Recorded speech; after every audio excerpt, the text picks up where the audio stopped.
Hello students, welcome to Evan IQ. Last class में अपन ने human eye and colourful world chapter start कर लिया था और अपन ने ह्यूमन आई का बेसिक पार्ट्स देख लिए थे कि ह्यूमन आई के अंदर मेन कौन कौन से पार्ट्स होते हैं और उन पार्ट्स के क्या क्या फंक्शन होते हैं। तो अपन लास्ट क्लास में ये करा था। अपन इस क्लास में क्या करेंगे, अपन रे डायग्राम देखेंगे कि ह्यूमन आई में इमेज फॉर्मेशन कैसे होता होगा और ह्यूमन आई से रिलेटेड डिफेक्ट्स क्या होते हैं। ठीक है, तो अपन स्टार्ट करते हैं ह्यूमन आई के अंदर इमेज फॉर्मेशन कैसे होता है। एक बीच में एक इंपॉर्टेंट टॉपिक पढ़ेंगे, पावर ऑफ अकोमोडेशन। ठीक है, तो वो मेन टॉपिक है पावर ऑफ अकोमोडेशन, फिर है डिफेक्ट्स ऑफ विजन और डिफेक्ट्स ऑफ विजन कितने टाइप्स के होते हैं उन सबके बारे में डिस्कशन करेंगे। तो मैं स्टार्ट करते हैं कैसे इमेज फॉर्मेशन होता होगा ह्यूमन आई के अंदर।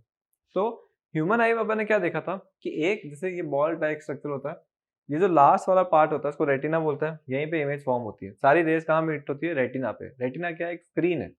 तो ये है अपन का रेटिना। क्या होती है? ये एक तरीके से स्क्रीन है। फिर यहाँ पे आइरिस ऑफ पीपल होती है। आइरिस ऑफ पीपल का काम यही है कि बस लाइट को अंदर अलाउ करना है। तो अपन का मेन जो है ना वो होता है लेंस। लेंस फोकस करवाता है। तो अपन मेनली पढ़ेंगे लेंस कैसे फंक्शन करता है। और लेंस के ऊपर होती है सीलियरी मसल्स। तो ये जो है ये सीलियरी मसल्स है और ये है अपन का क्रिस्टलाइन लेंस। फाइबर और इन सबसे बना हुआ है ये।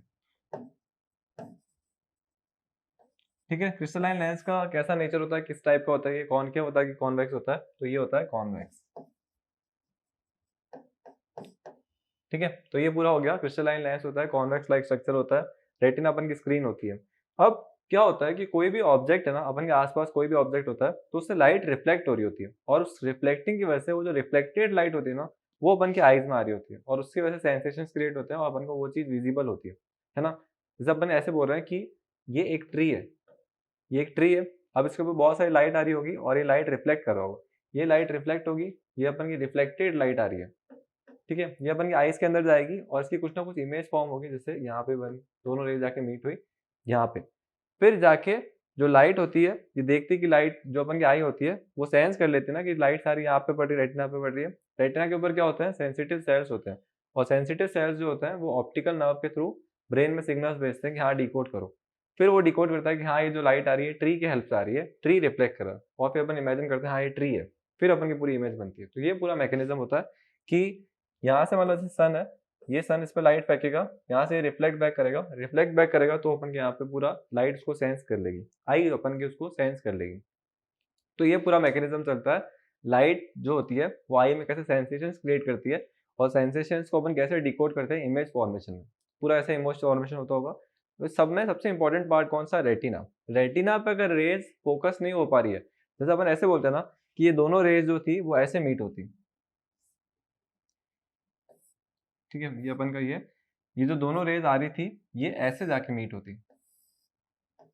तो ये कहाँ फॉर्म हो रही है? ये रेटिना के पीछे हो रही है। तो ये इमेज अपन को क्लियरली नहीं दिखती। तो अपन को इमेज कब क्लियर दिखेगी? जब इमेज जो बन रही हो ना वो कहीं पे भी रेटिना के ऊपर बने, मतलब रेटिना के ऊपर फोकस हो। यहाँ तो यहाँ बन जाए, यहाँ बन जाए, यहाँ बन जाए, पर बने रेटिना के ऊपर, तो अपन को इमेज क्लियरली दिखेगी। तो अगर रेटिना के ऊपर इमेज नहीं बन रही, रेटिना के आगे बन रही है तो भी क्लियरली नहीं दिखेगी। जैसे रेस सारी यहाँ पे मीट हो रही है तो भी अपन को इमेज क्लियरली नहीं दिखेगी। और अगर रेस सारी यहाँ पे फोकस हो रही है तो भी अपन को इमेज क्लियरली नहीं दिखेगी। तो ये दोनों केसेस नहीं होना चाहिए, रेटिना के ऊपर अपन को इमेज क्लियरली दिखेगी। तो यही फिर यहीं से डिफेक्ट्स आते हैं कि डिफेक्ट्स में क्या होता होगा, इमेज या तो रेटिना के आगे बन जाती होगी या रेटिना के पीछे बन जाती होगी और ये फिर कुछ डिफेक्ट्स हो जाते होंगे, जैसे मायोपिया, एक हाइपरमेट्रोपिया। वो जब अपन पढ़ेंगे तो बात की बात है। पर डिफेक्ट्स यहीं से क्रिएट होते हैं कि जो इमेज है, जो रेस का मीट होना चाहिए था वो रेटिना के ऊपर होना चाहिए था और वो रेटिना से आगे मीट हो रहा है या फिर पीछे मीट हो रहा है। ठीक है, तो अब अपन आ जाते हैं, ये अपन का हो गया इमेज फॉर्मेशन कैसे होता होगा कि रेज आती होगी, मीट होती होगी रेटिना पे, फिर इमेज फोकस हो जाती होगी और इमेज फॉर्म हो जाती होगी। अब अपन देखते हैं कि पावर ऑफ अकोमोडेशन क्या होता है। तो इस सबको हटाते हैं, नया स्लाइड बनाते हैं, पावर ऑफ अकोमोडेशन।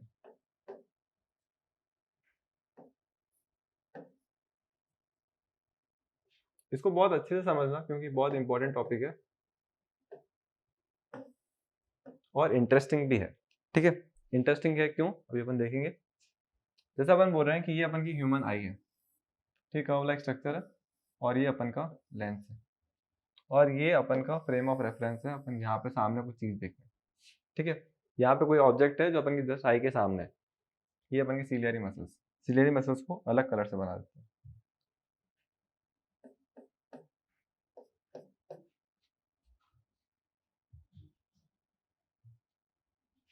ठीक है, अब क्या कर रहे हैं अपन, अपन एक बहुत दूर एक ट्री है उसको देख रहे हैं, ये अपन का ट्री है। ट्री क्या करेगा, बहुत सारी लाइट्स फेंकेगा, तो अपन उसकी दो ही रेज देते हैं। कभी अपन को इमेज फॉर्मेशन करना होता है, जैसे लाइट चैप्टर में अपन ने पढ़ा, कोई भी ऑब्जेक्ट की दो रेज ले लो, दोनों रेज लेंस से पास होने के बाद में जहाँ पे मीट करेगी वहां पे इमेज फॉर्म होती थी, यही अपन ने पढ़ा था लाइट वाले चैप्टर में। अपन यही करेंगे, दो रेज से ले लेते हैं। फर्स्ट रे क्या आ रही है, वो आ रही है पैरेलल टू प्रिंसिपल एक्सिस, ये अपन की प्रिंसिपल एक्सिस है लेंस की। ठीक है, तो कोई भी रे अगर पैरेलल टू प्रिंसिपल एक्सिस आती है तो आफ्टर रिफ्रैक्शन वो कहाँ जाती है, फोकस से पास होती है। तो मान लेते हैं कि इसका फोकस यहाँ पे कुछ था और ये ऐसे पास होते हुए यहाँ चली गई। ठीक है, ये पूरा इसका फॉर्मेशन था, ये लाइट ऐसे जाते हुए पास हो गई। अब एक और रे लेते हैं, एक और रे लेते हैं अपन सेंटर ऑफ कर्वेचर से पास कराते हुए। ठीक है, सेंटर ऑफ कर्वेचर से पास कराते हुए, तो अपन ने ये रे ले ली, ये सेंटर ऑफ कर्वेचर से पास होते हुए ऐसे चली गई। ठीक है, ये पूरा हो गया। सेंटर ऑफ कर्वेचर से जो पास होती है उसमें कोई डिफ्लेक्शन नहीं आता है। ठीक है, सेंटर ऑफ कर्वेचर नहीं, सॉरी, ऑप्टिकल सेंटर, बहुत ही बढ़िया मिस्टेक कर दी मैंने। सेंटर ऑफ कर्वेचर नहीं होता, ये होता है ऑप्टिकल सेंटर।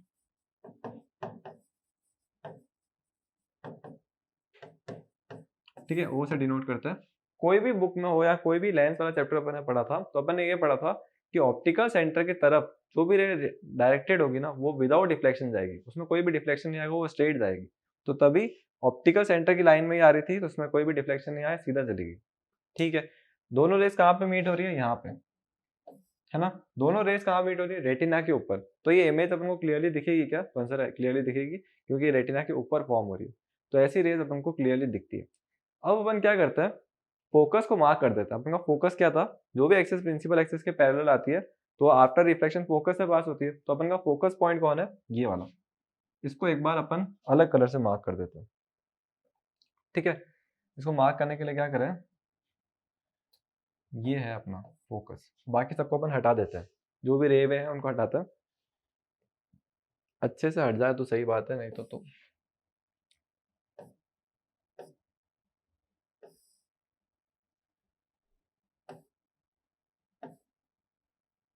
काफी अच्छे से हट रही चीज है। ओ ओ ओ,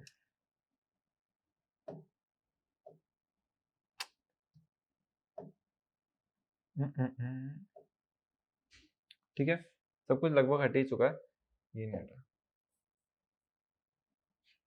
और क्या हटा है, ये ट्री तो अपन का पड़ा रहना चाहिए, ये अपन का फोकस था। ठीक है, ये अपना फोकस था जब ट्री वाला केस था। तो फोकस क्या होता है, वो फोकस एक कांस्टेंट चीज होती है लेंस के लिए, तो अपन की फोकल लेंथ कांस्टेंट होनी चाहिए थी। अब अपन दूर की बात कर रहे थे ना, ट्री बहुत दूर था, अपन एक ऑब्जेक्ट ले रहे हैं जो अपन के आई के बहुत पास है। ठीक है, ये अपन के आई के बहुत पास है, तो उससे भी दो रे निकालते हैं, उसका भी अपन रे डायग्राम बनाते हैं। क्या होगा, फर्स्ट रेस से आएगी पैरेलल टू प्रिंसिपल एक्सिस, कहाँ से पास होगी, फोकस से, तो ये पास होगी फोकस से, आगे चली गई ऐसे। एक और रे आएगी, ऑप्टिकल सेंटर से पास होते हुए जाएगी, ऑप्टिकल सेंटर से क्या होता है, विदाउट एनी डिफ्लेक्शन आगे तक चली जाएगी, तो ये स्ट्रेट चलेगी। अब दोनों रेस कहाँ पे मीट हो रही है, इस पॉइंट पे, अप्रोक्सीमेटली इस पॉइंट पे कहीं पे मीट हो रही है।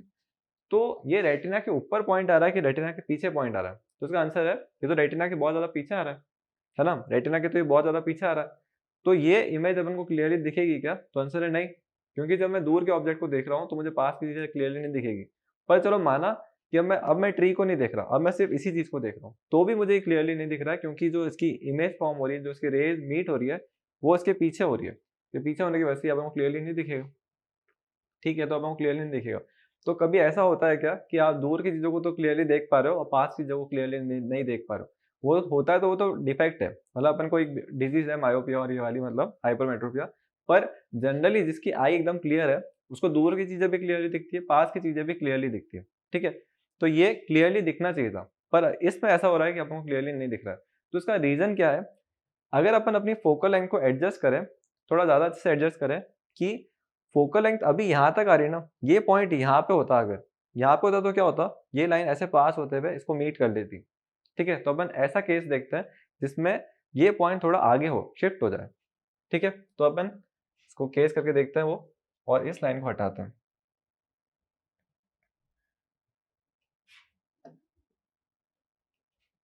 ठीक है, थोड़ा सा फोकस पॉइंट को अपन आगे लेते हैं यहाँ पे। अब अपन मान लेते हैं कि अपन का फोकस ये था, तो क्या होगा, ये लाइन यहाँ से जाएगी और ये ऐसे मीट हो जाएगी। ठीक है, ये सब प्रॉपर्ली मीट हो रही है, स्ट्रेट लाइन नहीं दिख रही है थोड़ी सी क्योंकि हाथों से बनाई है, पर जनरली अगर अपन बोलेंगे तो ये ऐसे मीट हो जाएगी। अब ये कहाँ मीट हो रही है? रेटिना के ऊपर। रेटिना के ऊपर हो रही है तो अब क्या होगा? इमेज क्लियरली दिखेगी। पर इसमें अपन ने एक क्या करा, अपन ने फोकल लेंथ चेंज कर दी। इस लेंस की फोकल लेंथ पहले तो ये थी, ये तो अपन का ओल्ड फोकस था ना, ओल्ड फोकस पॉइंट, और ये जो आया है ये क्या आया? न्यू। तो क्या कभी आपने ऐसा पढ़ा कि कोई भी लेंस की फोकल लेंथ चेंज हो सकती है? फोकल लेंथ तो हमेशा कांस्टेंट रहती है ना। आपने लेंस वाला चैप्टर पूरा पढ़ा है। कोई भी लेंस होता है ना, जैसे कॉन्वेक्स या कॉनकेव है, स्टार्टिंग में अपन शॉप पे जाके बोलेंगे कि फोकल लेंथ 8 सेंटीमीटर का मेरे को एक लेंस चाहिए, तो उसका मतलब वो कांस्टेंट है, वो अपन को 8 सेंटीमीटर का ही मिलेगा। फोकल लेंथ कभी चेंज नहीं होती है। पर इस लेंस की फोकल लेंथ चेंज हो रही है। क्यों हो रही है? क्योंकि जब अपन नियर बाय ऑब्जेक्ट देख रहे हैं उसकी फोकल लेंथ अलग है, और जब अपन दूर के ऑब्जेक्ट देख रहे हैं तो उसकी फोकल लेंथ अलग है। ये अपन ने क्लियरली देखा है। तो ये कैसे होता होगा? तो इसका मतलब क्या है? जो अपन का जो लेंस होता है ना, उसका शेप फिक्स नहीं होता। शेप फिक्स नहीं होता इसका मतलब क्या है? उसको थिन भी कर सकती है और उसको थिक भी कर सकती है। कौन कर सकती है? Ciliary muscles. ये इसको अगर खींचेगी तो ये ऐसा हो जाएगा ना, खींचने के बाद में, और इसको ये खींचती है, और जब ये इसको छोड़ देगी तो ये ऐसा कॉन्ट्रैक्ट टाइप हो जाएगा, ऐसा हो जाएगा। और इन दोनों शेप की वजह से क्या होगा? फोकल लेंथ चेंज हो जाएगी। फोकल लेंथ चेंज हो जाती है इन सब दोनों शेप की वजह से। तो ये जो एबिलिटी होती है ना अपन के लेंस की, उस चीज को बोलते हैं पावर ऑफ अकोमोडेशन। तो एबिलिटी जो होती है फोकल लेंथ चेंज करने की, ताकि अपन को नियर बाय ऑब्जेक्ट्स और दूर के ऑब्जेक्ट्स क्लियरली दिख पाए, उस चीज को बोलते हैं पावर ऑफ अकोमोडेशन। ये सिर्फ ह्यूमन आई की प्रॉपर्टी है, और कोई लेंस इसे चेंज नहीं कर सकता, पर ह्यूमन आई इतना आराम से कर सकती है। ये अपन ने पूरा एग्जाम्पल देखा इसका। ठीक है, तो इसको एक बार अपन डिफाइन कर देते हैं, पावर ऑफ अकोमोडेशन होती क्या है। ठीक है, यहाँ पे करेंगे, अगले पेज पे करें, नेक्स्ट पेज पे करते हैं, डायग्राम अच्छा बना हुआ है।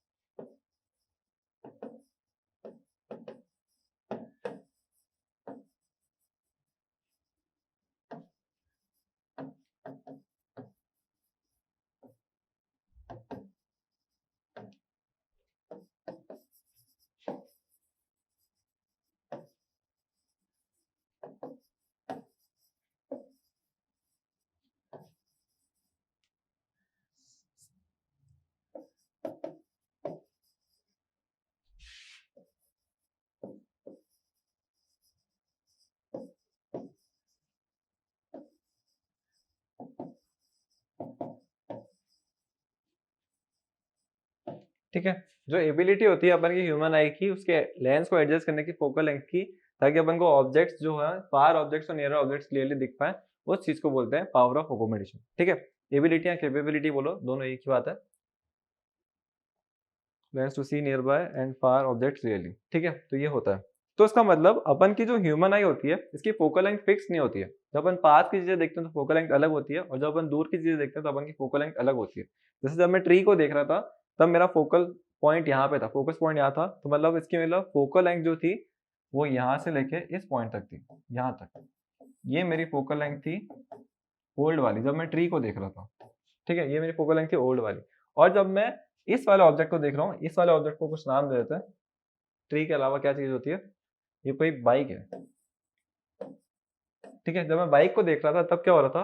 तब मेरी फोकल लेंथ जो थी वो यहाँ तक ही थी, मतलब वो यहाँ से लेके यहाँ तक। तो ज्यादा बड़ी किस केस में आ रही है? इस वाले में कि इस वाले में? तो इसका मतलब क्लियरली दिख रहा है, ये वाली जो फोकल लेंथ न्यू वाली है ना, इसको न्यू लिख देते हैं। ये जो न्यू वाली और ओल्ड वाली में, ओल्ड वाली बड़ी है। ठीक है, तो इसका मतलब क्या होता है? जब अपन दूर की चीजें देखते हैं तब अपन की फोकल लेंथ बड़ी होती है, और जब अपन पास की चीजें देखते हैं तब अपन की फोकल लेंथ छोटी होती है। ठीक है, सबका रीजन समझ आ रहा होगा ना, इसके पीछे रीजन क्या है? बहुत बड़ा रीजन है। और ये जो पूरा होता है, चेंजेस जो होते हैं, ये अपन की जो एबिलिटी होती है उसी की वजह से होता है।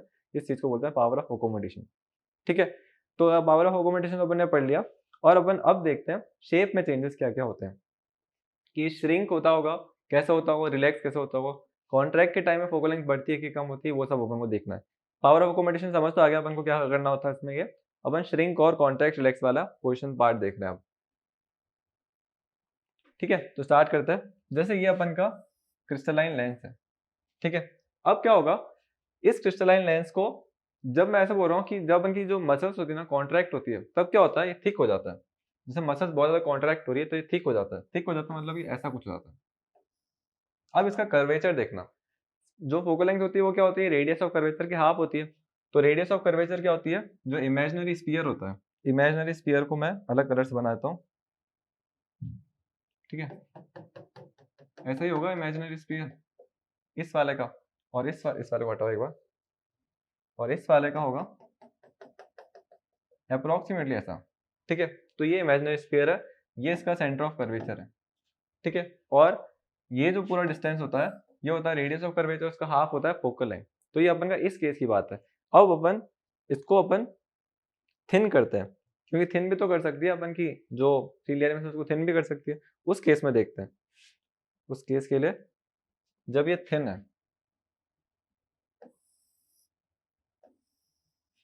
ठीक है, जब थिन होगा ये, तब इसका इमेजिनरी सर्कल कैसा बन रहा होगा वो भी देखो। तो ये ऐसा कुछ बन रहा होगा,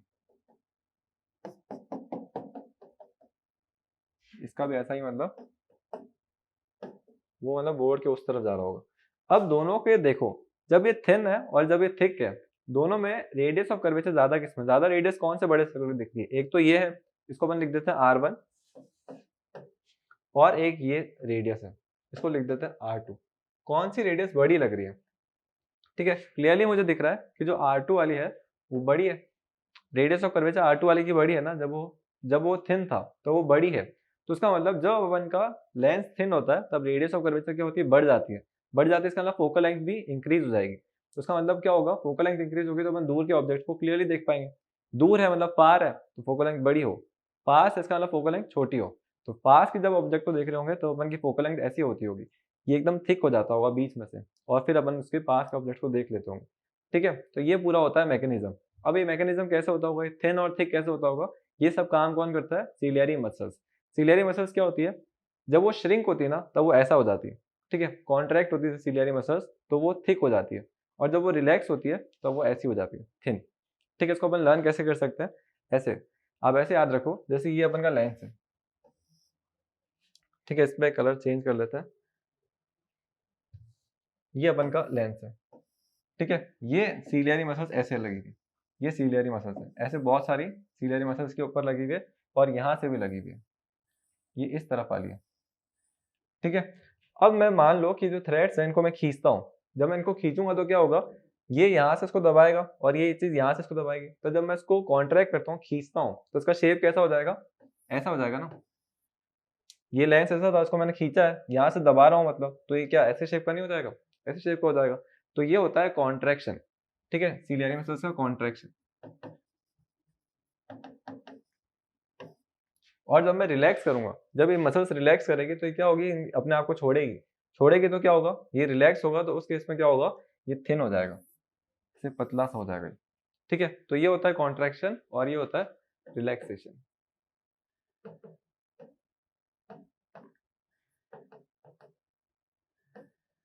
ठीक है। तो कॉन्ट्रैक्शन और रिलैक्सेशन होता है ये, पूरा अपन को पता चल गया। कॉन्ट्रैक्शन में क्या होता होगा, वो एकदम दब जाता होगा और फोकल लेंथ जो होती होगी कम हो जाती होगी, और रिलैक्सेशन में क्या होता होगा, थिन हो जाता होगा, फोकल लेंथ जो होती है वो इंक्रीज हो जाती है, जैसा अपने डायग्राम्स में देखा था, ठीक है।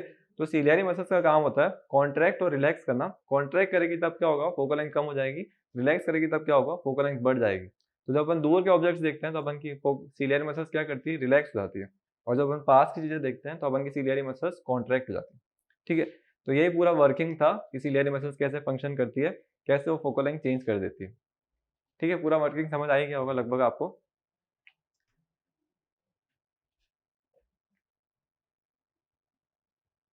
ठीक है। तो यही पूरा सब कुछ इसमें था। एक इसमें कुछ और होता है, कर्वेचर के बारे में डिस्कशन होता है। कर्वेचर, कर्वेचर मतलब कितना बड़ा कर्व है।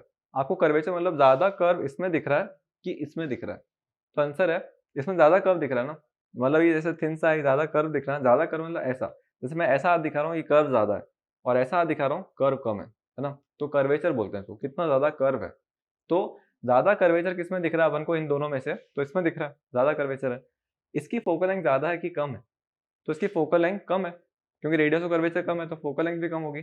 तो मैं ऐसा बोल सकता हूँ क्या, कि कर्वेचर ज्यादा था, फोकल लेंथ कम होगी, तो कर्वेचर और फोकल लेंथ जो होती है इनवर्सली प्रोपोर्शनल होती है, ऐसा बोल सकता हूँ ना मैं। तो ये हो गया अपन के पास में एक स्टेटमेंट, कर्वेचर और फोकल लेंथ इनवर्सली प्रोपोर्शनल होती है, ठीक है। आप इसमें देख लो, कर्वेचर क्या हुआ, कम हुआ, तो फोकल लेंथ क्या होगी, बढ़ गई, दोनों एक दूसरे के उल्टे हैं, एक चीज कम हो रही है तो एक चीज बढ़ेगा। तो आपको हमेशा याद रखना है कि कर्वेचर जितना ज़्यादा होगा फोकल लेंथ उतनी कम हो जाएगी। ठीक है, तो ये पूरा अपन का खत्म होता है यहाँ पे पावर ऑफ अकोमोडेशन वाला पार्ट। अब अपन को पढ़ना है फार पॉइंट और नियर पॉइंट। फार पॉइंट क्या होता है, नियर पॉइंट क्या होता है।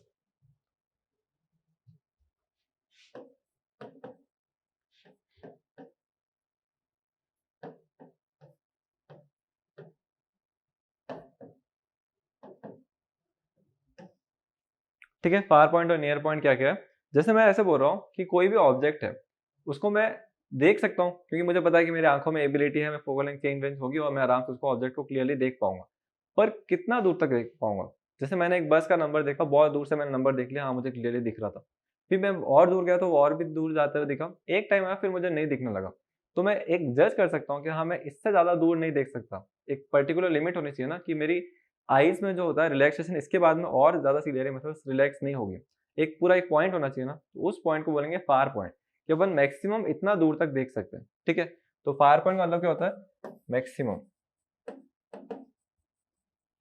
ठीक है, मैक्सिमम क्लियर विजन,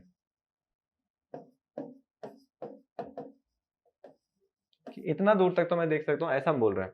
और नियर पॉइंट, नियर पॉइंट का मतलब क्या होता है, जैसे मैं पास लेके आ रहा हूँ, जैसे इस पर कुछ लिखा हुआ नहीं है, मान लेते हैं कि इस पर कुछ लिखा हुआ था, मैं पास लेके आ रहा हूँ, मुझे क्लियरली दिख रहा था, और पास लेके आया तो भी क्लियरली दिखा, और पास आया तो मुझे थोड़ा सा ब्लर टाइप लगा, और मुझे थोड़ा प्रेशर भी लगने लगा मेरे दिमाग पे कि मेरे को नहीं दिख रहा है ऐसा, है ना। तो नियर पॉइंट मतलब इसके आगे मैं ले जाता हूँ तो मुझे क्लियरली चीजें नहीं दिखती है।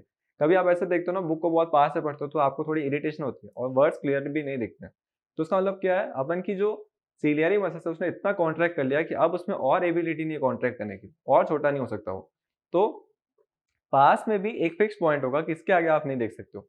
तो फिक्स पॉइंट कितना बना है, 25 सेंटीमीटर। नॉर्मल जो जनरल ह्यूमन बींग होते हैं जो एकदम नॉर्मल है, उनके लिए 25 सेंटीमीटर। ठीक है, तो 25 सेंटीमीटर के आगे उनके अगर अपन चीजें रखेंगे तो अपन की सीलियरी मसल्स की कॉन्ट्रैक्शन वाली एबिलिटी खत्म हो जाती है, और वो कॉन्ट्रैक्ट नहीं हो सकती है, तो अपन को चीजें और अच्छे से नहीं दिखेगी अगर अपन डिस्टेंस 25 सेंटीमीटर से कम रख रहे हैं, है ना। तो नियर पॉइंट कितना बनाया, 25 सेंटीमीटर। ठीक है, इस तक अपन को सब कुछ क्लियरली दिखेगा। तो 25 सेंटीमीटर से आगे बढ़ोगे तो अपन की सीलियरी मसल्स को और कॉन्ट्रैक्ट होना पड़ रहा है, जो उसमें इतनी एबिलिटी नहीं है। तो उसका मतलब वो ज़्यादा कॉन्ट्रैक्ट होगी तो फिर मस्कुलर पेन होगा उसमें, मस्कुलर पेन होगा तो अपन के दिमाग को प्रॉब्लम आएगी, और थोड़े टाइम के बाद में उसकी एबिलिटी खत्म हो जाएगी, फिर अपन को लगेंगे चश्मे। ठीक है, तो अपन ऐसे बोलते हैं ना कि इतना पास से भी मत देखो, जैसे कोई कोई मोबाइल में घुस ही जाता है या फिर कोई टीवी में घुस जाता है, तो 25 सेंटीमीटर का डिस्टेंस से ज़्यादा रखना चाहिए। और मोबाइल से क्या होती है, रेज भी आती है तो और ज़्यादा डैमेज करती है वो। तो ये सब होता है। तो अपन का नियरेस्ट पॉइंट तो 25 सेंटीमीटर बोला, पर फार पॉइंट तो कुछ बताया नहीं कि फार पॉइंट कितना, मतलब 80 सेंटीमीटर है, 1 किलोमीटर है, 2 किलोमीटर कितना। तो ऐसा बोला कि जब अपन स्टार को देखते हैं तो वो भी क्लियरली दिख रहे हैं, इतना दूर है फिर भी वो क्लियरली दिख रहा है। तो फार पॉइंट को अपन डिसाइड नहीं कर पा रहे हैं कि क्लियरली तो नहीं दिख रहा, पर अपन को दिख तो रहा है ना कि हाँ स्टार है। तो कोई भी लाइट एमिटिंग ऑब्जेक्ट है तो अपन को दिख तो रहा है, वो कितना भी दूर हो पर अपन को क्लियरली दिखता है। तो उसको अपन डिसाइड नहीं कर पाए कि फार पॉइंट कितना है। तो अपन ने क्या बोला, फार पॉइंट इन्फिनिटी तक अपन को दिखता है। तो फार पॉइंट कितना बोल दिया, infinity.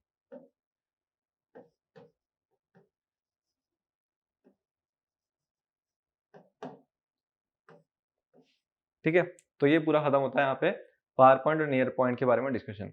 Near point 25 centimetre, far point infinity. Infinity तक अपन को क्लियरली दिखता है। क्लियरली तो नहीं दिखता, पर ऐसा डिसाइड नहीं कर पा रहे थे ना कि कितना बना है, 2 किलोमीटर बना है, 3 किलोमीटर बना है, फिक्स नहीं था। तो अपन इसके लिए इसको बोल दिया इन्फिनिटी। तो ये पूरा अपन का हो गया फार पॉइंट नियर पॉइंट वाला।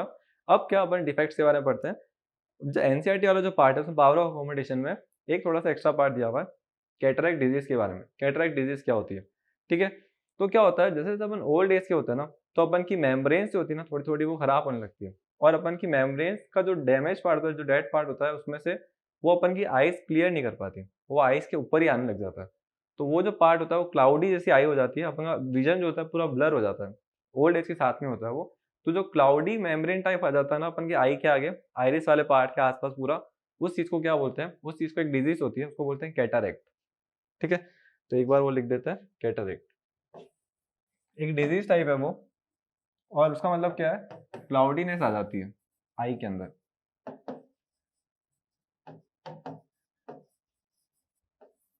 ठीक है, आई के जो बॉल है, जो कलर वाला पार्ट है आइरिस वाला, उस वाले पार्ट पे। ठीक है, तो उसको अपन को एक ऑपरेशन होता है, उससे मेम्ब्रेन पूरी हटाते हैं, फिर वो सही हो जाता है वापस से। तो कैटरेक्ट एक डिजीज होती है, उसमें क्लाउडीनेस आ जाती है। ऐसे तो मुझे डिजीजेस और भी पढ़नी है, मतलब डिफेक्ट्स पढ़ने हैं, पर एक कैटरेक्ट के बारे में याद रखना वन वर्ड वाले क्वेश्चन में कि क्लाउडीनेस इन आई कौन सी डिजीज होती है। उसके ऑप्शंस दिए होंगे, स्टिग्मेटिज्म, कैटरेक्ट, मायोपिया, हाइपरमेट्रोपिया, तो अपन को कैटरेक्ट को सेलेक्ट करना है। ठीक है, तो यहाँ पे पूरा एक थोड़ा सा डिस्कशन वाला पार्ट पूरा खत्म होता है, पावर ऑफ अकोमोडेशन। अब ये कि अपन को एक आंख से भी क्लियरली दिखता है ना, एक आंख से भी कोई विजन अगर अपन देखेंगे तो अपन को चीजें अच्छे से दिखती है, तो दो आंख क्यों दिख, है ना, दो आंख क्यों है, जिसका दो आंख का रीजन क्या है? तो इसका आंसर है कि अगर एक आंख का अपन देखते हैं ना, जैसे अपन की एक आई है, अपन टॉप व्यू देख रहे हैं, ये अपन की एक आई, ये अपन की दूसरी आई, ठीक है, यहाँ से अपन सामने से देखते हैं चीजों को यूं, तो ये कितना एंगल होता है, तो एक आई का एंगल निकाला ना, जैसे वाला एंगल निकाला तो कितना पता चला, ये 150 डिग्री होता है एक आंख का एंगल। तो अपन कितना मतलब एंगल को अपन कवर कर सकते हैं, तो 150 डिग्री को अपन कवर कर सकते हैं। जब दो आंखें होती है तो अपन का पूरा विजन कितने का हो जाता है, तो पूरा विजन जब अपन दो आंखों के हिसाब से देखते हैं तो अपन का पूरा एंगल हो जाता है अप्रोक्सीमेटली 180 डिग्री। ठीक है, तो अपन जब दो आंखों से देखते हैं तो इसका मतलब अपन को पूरा यहाँ से लेके यहाँ तक का दिखता है, क्लियर विजन होता है। तो ये जो पूरा होता है 180 डिग्री का पूरा क्लियर विजन अपन को दिखता है अगर अपन दो आंखों से देखते हैं। तो पहला तो ये 180 डिग्री विजन देने के लिए, पूरा सामने की हर चीज देखने के लिए, फर्स्ट रीजन तो ये। और सेकंड क्या है, कभी अपन ऐसा देखते हैं ना, एक आंख से देखते हैं, जैसे मैंने एक आंख बंद करके गेट को देखा, ठीक है, और मैं जानने लगा कि हाँ मैं गेट तक पहुंच जाऊंगा, पर मैं गेट से पहले ही आ चुका था, मतलब मेरे को लगा कि हाँ गेट आ चुका है, गेट आगे था, मैं रुक गया, मेरे को लगा कि हाँ गेट आ चुका है। तो एक आंख से ये होता है कि अपन को पता नहीं चलता है कितना डीप है, कोई भी चीज कितनी डीप है, कोई भी चीज कितनी दूर पड़ी है ना।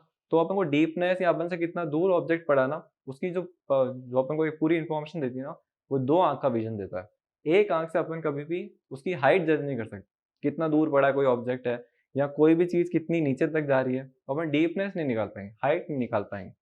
तो सेकंड रीजन हो जाएगा डीपनेस। किसी भी चीज की डीपनेस हो या डेप्थ हो, वो बताती है अपन को ये डिजीज, डिजीज नहीं, अपन की दो आंखों की एबिलिटी। तो दो आंख अगर है तो उसमें एक प्रॉपर्टी ये होती है कि वो 180 डिग्री का विजन देती है। सेकंड प्रॉपर्टी ये होती है कि उससे अपन को डेप्थ के बारे में पता चलता है, कोई भी चीज कितनी कितनी गहरी है, कितनी दूर है अपन से। पर अपन कभी कोई एनिमल्स को देखते हैं तो उनकी दोनों आंखें जो है ना, वो सामने की तरफ नहीं है, वो साइड में होती है। जैसे आप जनरली डॉग को देखोगे, डॉग जैसे ऐसा कुछ है, ये इसकी फर्स्ट आई है, सेकंड आई उस तरफ है, तो ऐसा क्यों है? तो ऐसा क्यों होता है, उनको जो होता है ना पूरा विजन मिलेगा, मतलब वो वाली आंख से उसको पूरा विजन मिलेगा, इधर वाली आंख से भी उसको पूरा विजन मिलेगा। तो एक तरीके से 360 डिग्री विजन मिलता है अप्रोक्सीमेटली। तो 360 डिग्री विजन क्यों दिया अपन को, क्यों नहीं दिया ऐसा? तो रीजन है कि वो क्या होता है, प्रे और प्रेडेटर टाइप है, उनका शिकार हो जाता है। ठीक है, उनको जो जंगल वंगल में रहते हैं उनको शिकार हो जाएगा, तो पीछे से कोई आ रहा है तो उसको पता रहे, तो उसको 360 डिग्री विजन दिया है। ठीक है, तो जो ऐसे साइड वाले आइज वाले होते हैं उनको जनरली ये पता होता है कि पीछे से क्या चीज आने वाली है। अपन को पीछे से नहीं पता होता है कि पीछे से क्या आने वाला है, क्योंकि अपन की आंख यहाँ पे नहीं है, अपन के तो सामने की तरफ है। तो 360 डिग्री विजन के लिए कुछ कुछ एनिमल्स के पास में ऐसा होता है, एक आई यहाँ पे और एक आई उस तरफ। ठीक है, तो ये पूरा अपन ने पढ़ लिया है पावर ऑफ अकोमोडेशन के बारे में, और दो आई का रीजन क्या होता है। कल अपन पढ़ेंगे डिफेक्ट्स के बारे में। अपन को मेनली 3 डिफेक्ट्स के बारे में पढ़ना है। कौन कौन से? मायोपिया, फिर हाइपरमेट्रोपिया,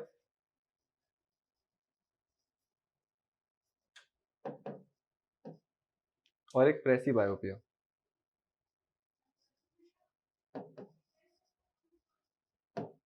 ठीक है, तो अपन को ये 3 डिजीज के बारे में पढ़ना है। कल अपन पढ़ेंगे अच्छे से ये कि मायोपिया में क्या होता है, कैसे जो इमेज फॉर्मेशन होती है रेटिना से पहले हो जाता है, उसको कैसे करेक्ट कर सकते हैं, क्या रीजन होता है, ये सब। फिर हाइपरमेट्रोपिया में यही का यही, और फिर प्रेसिबायोपिया में भी यही का यही। ठीक है, तो अभी के लिए थैंक यू, होप करता हूँ सेशन अच्छा लगा होगा। अच्छा नहीं लग रहा तो प्लीज़ बताइए कि अच्छा नहीं लग रहा है, हम ज़रूर उस पर काम करेंगे। ठीक है।